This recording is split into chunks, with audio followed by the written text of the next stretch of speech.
What is an air gap? How does an air gap work? So this is what's called an air gap, and this is code in Southern California, Los Angeles specifically. Pretty stupid, to be honest with you. This is what it looks like underneath the cabinet. And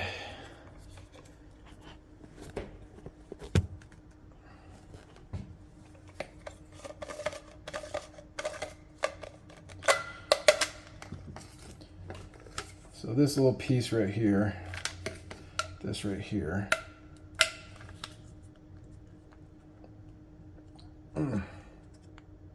there you go, just pops out.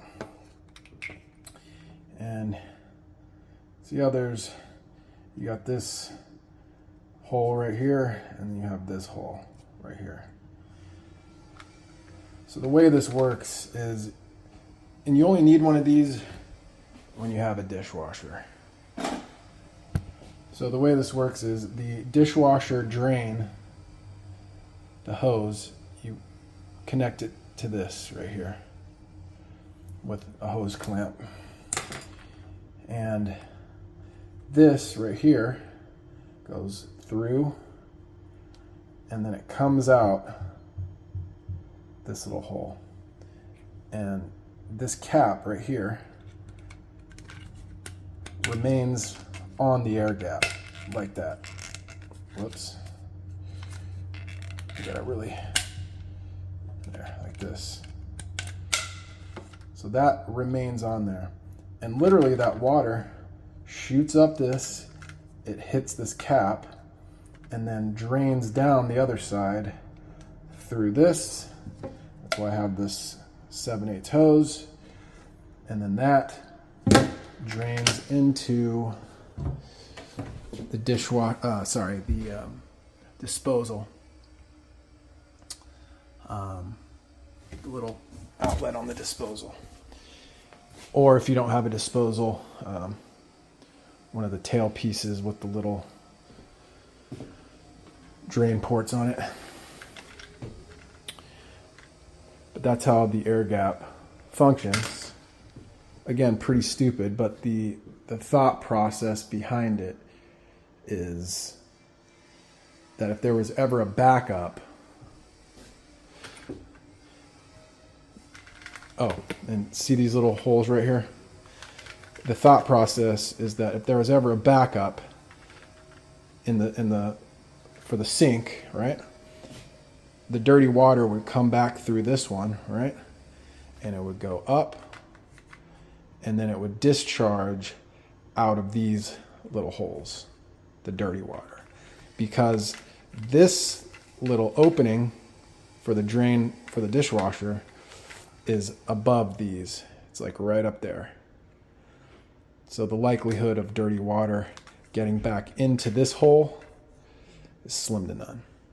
That's the purpose of an air gap, which is pretty stupid. But like I know in Steve Lav, if you're familiar with him, in Massachusetts, they do what's called a high loop, where you take the dishwasher discharge hose, the drain hose, and you literally loop it, and then you tie it into the drainage system, because it makes it harder for the backup to go. So pretty stupid. Maybe one of the politicians has a hand in making air gaps. Maybe he owns the air gap factory. Who knows? But I'm going to install this and I'll show you what it looks like.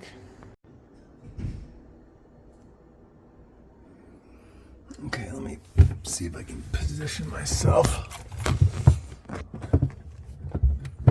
Okay. So there you go. That's how the air gap works right there.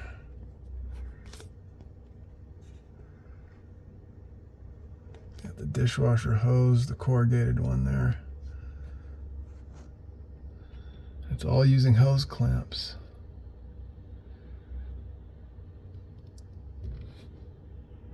If it ever does back up, it'll shoot right out of here. But usually what happens, I've never actually seen an air gap work the way it's supposed to work. Usually what happens is the drain from this to the dishwasher gets plugged with stuff, with food, and you end up having to take a coat hanger and you just stick it down in there. But I've never seen one actually work because the sink is clogged. So I'm telling you, the politicians own the air gap factory and they're getting a kickback. I know for a fact in Canada they have some there's this like coil thing that these guys have to put around like a main sewer or something. It's for heating water. I'm probably not understanding that right, but what I'm trying to say is that this coil thing was invented by one of the politicians' dads, and they mandated that all the plumbers have to put those in new construction or something like that. So stupid, man. Okay. There you go. That's how an air gap works.